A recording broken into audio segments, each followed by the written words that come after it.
Baik, sekarang kita lanjut ya kepada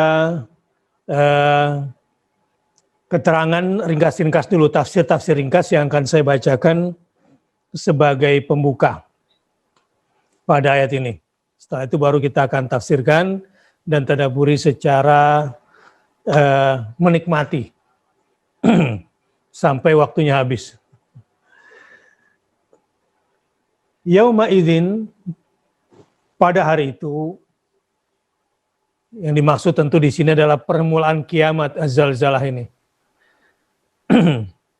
Jadi dari sekian panjang rangkaian hari kiamat, az-zalzalah ini adalah awal-awal peristiwa hari kiamat.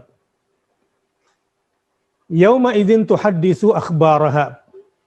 Pada hari itu bumi tuhaddits, menceritakan atau memberitakan kabarnya, akhbaraha. Memang di dalam Al-Quran di sini tidak ada cerita-cerita yang tidak mendasar, karenanya kalau ada qiraat tunabbi'u, karena memang yang ada di dalam Al-Quran itu semua berita-berita besar, tidak ada berita-berita kecil. Itu bedanya nabaun dengan khabarun. Yang muatannya kalau khabar itu mungkin benar mungkin salah, tapi isi dalam Al-Quran walaupun ada kata-kata akhbar, semuanya adalah kebenaran, dan berita yang disampaikan di dalam Al-Quran selalunya berita-berita besar, bukan berita-berita kecil. Baik, selanjutnya kita lihat tafsirnya. Versi Buya Hamka. Yauma idzin, di hari itu, tuhadditsu, dia akan menceritakan akhbaraha, kabar-kabarnya. Ayat 4. Artinya bahwa di hari itu bumi itu sendiri akan menceritakan sendiri kabar berita tentang dirinya. Jadi di sini Buya Hamka melihat secara zahirnya, menafsirkan secara zahirnya bahwa bumi itu sendiri yang akan menceritakan sendiri kabar berita tentang dirinya. Yaitu, meskipun bukan bumi berkata dengan lidah, tetapi keadaan yang telah terjadi itu kian lama, kian hebat, dahsyat, dan menakutkan. Jadi di sini Buya Hamka menegaskan bahwa peristiwa yang terjadi pada hari itu kian lama, kian hebat, dahsyat, dan menakutkan. Telah menjawab sendiri pertanyaan yang timbul di hati manusia, yaitu bahwa inilah permulaan hari kiamat. Dunia lama mulai dihancurkan dan zaman akhirat telah mulai datang. Di sini Buya Hamka juga menekankan bahwa az-zalzalah adalah peristiwa permulaan dari sekian rangkaian kiamat. Disebutkan di sini permulaan hari kiamat. Dunia lama mulai dihancurkan dan zaman akhirat telah mulai datang. Baik, nanti kita akan jelaskan secara geologi ya tentang ini, bahwa dunia lama dihancurkan karena memang sudah waktunya hancur.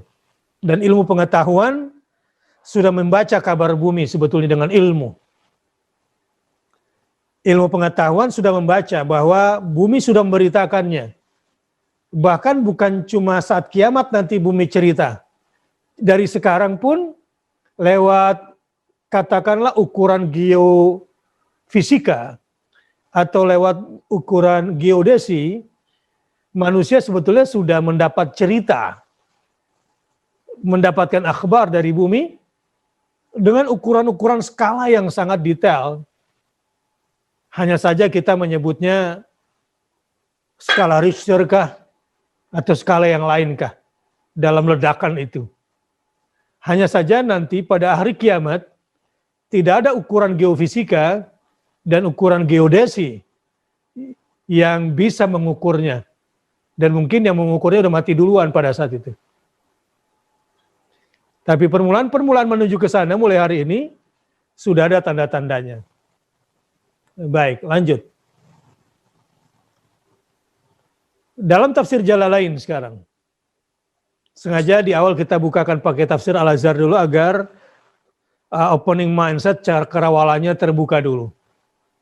Karena seperti kita ketahui, tafsir Al-Azhar Buya Hamka ini terwarnai oleh Muhammad Abdu dan Al-Maraghi dalam beberapa hal. Dan pada saat itu untuk ukuran di masa itu tahun 1920-an tentu sudah maju cara berpikir Buya Hamka, di mana begitu jarak jauh antara Indonesia dengan Mesir, tetapi beliau begitu update seputar keilmuan dan informasi. Yauma idzin badal min idza wa jawabuha. Wa jawabuha tuhadditsu akhbaraha. Tukhbiru bima umila 'alaiha min khairin wa syarrin. Pada hari itu ini menjadi badal pengganti dari lafal idza. Berikut jawabannya. Bumi menceritakan beritanya, yaitu cerita tentang apa? Menceritakan semua amal perbuatan yang telah dilakukan di atas permukaannya. Amal baik dan amal buruknya. Jadi yang diceritakan oleh bumi menurut tafsir Jalalain adalah semua perbuatan manusia yang baik dan yang buruknya. Baik, jadi dari sini tegas sekali konten akhbarnya yang di Buya Hamka belum dipertegas, di tafsir Jalalain dipertegas konten akhbarnya, yaitu semua amal perbuatan yang telah dilakukan di atas permukaan bumi. Jadi jangan anggap kita bisa menyimpan rahasia. Ustadz, kalau saya di lantai 46 kan nggak kelihatan bumi, bumi kan di bawah gitu. Kalau kita bicara tentang bumi, tentu bukan yang menempel di tanah saja. Saya mau nanya, oksigen yang ada di permukaan bumi bagian dari bumi atau bukan? Karenanya di dalam Al-Quran sering diungkapkan tentang alal ardi atau fil ardi. Kalau kita kaitkan kepada ilmu pengetahuan, kaitkan dengan oksigen dan semua yang ada di permukaan bumi dan tidak melekat di bumi atau antara langit dan bumi, apakah itu bagian dari bumi? Jadi pertanyaan yang tadi bertanya tentang di Hotel 46 misalnya, apakah juga kelihatan oleh bumi? Ya, tidak ada, sebagaimana tidak ada yang tidak terlihat, sebagaimana matahari yang tidak pernah kedip dan selalu tepat waktu. Lanjut.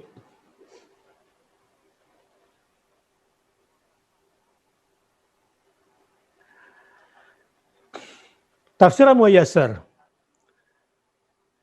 Yaumal qiyamah tukhbirul ardu bima umila 'alaiha min khairin aw syarrin.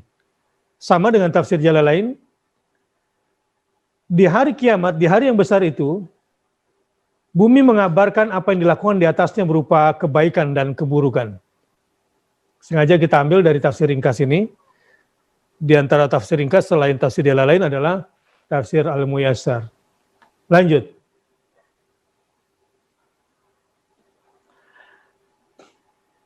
Sedikit tambahan tentang tafsir bil asar, bil ma'thur, an Mujahid, qauluhu yauma idzin tuhadditsu akhbara qala tukhbirun nasa bima amilu. Dari Mujahid mengenai firman Allah yang artinya pada hari itu bumi menceritakan beritanya, dia berkata, yakni memberitahukan kepada manusia atas segala yang dikerjakan di atas bumi. Baik, terakhir kita lihat Tadabbur Hidayah Quran, masih mengulang yang kemarin. Semua peristiwa mengerikan pada hari kiamat berjalan atas titah Allah Subhanahu wa taala. Bumi yang dahulunya tenang, tentram dan bersahabat kepada manusia tiba-tiba bergoncang.